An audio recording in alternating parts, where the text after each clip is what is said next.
What's up, everybody? Julian Jones, head distiller at West Fork Whiskey. We are here in Westfield, Indiana today with the Reverend Dr. King Butter, purveyor of fine sauces. Today we're here to talk about some of our, these are both wheated bourbons, right? I think.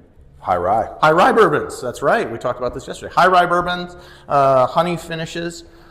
These are awesome. I'm going to let the Reverend Dr. King Butter tell you a little bit about the honey here. Yeah, so you're right. The original hot honey was a smash, and that was based on a wheated. So went with a high rye this time. I think it actually came out really good. So honey comes from a local spot, Mumbee's Orchard and Bee Farm, just north of us by 15 minutes maybe. Atlanta, Tipton, Indiana. They got 2 sets of hives up there.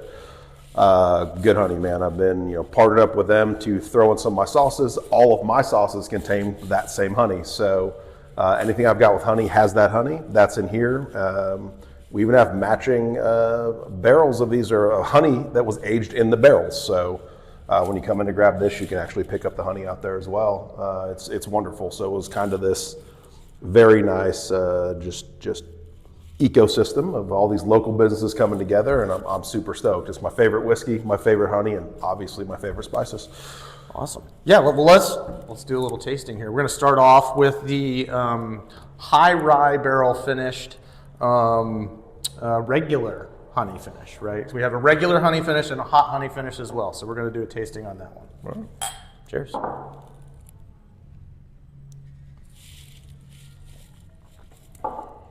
Oh, that's nice. Yeah. So you definitely get lots of real honey notes, right? That's Right. nothing like a flavored honey product. It tastes like honey. Right. It bites in a little bit to the heat of the rye. It takes that down a little peg and makes it, I think, a little more palatable even for those folks that are going to be scared because it's a high rye.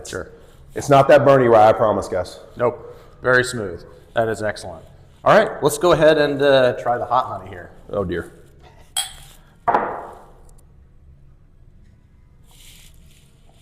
Oh, I got that on the nose right when I pounded that down. Oh, this one's nice and subtle though. Yeah. It's really nice. This one integrates, the hot honey flavors really integrate well with some of that spice you get from the rye, and there's still just a little bit of that sweetness from the actual, regular honey flavors. It's dancing on my tongue, as cliche as that sounds, I know. That is... And it's hovering. It just hovers right there, Yeah. and you get that nice, it's almost like, it's not really smoky, but like kind of oaky, hot honey, very subtle.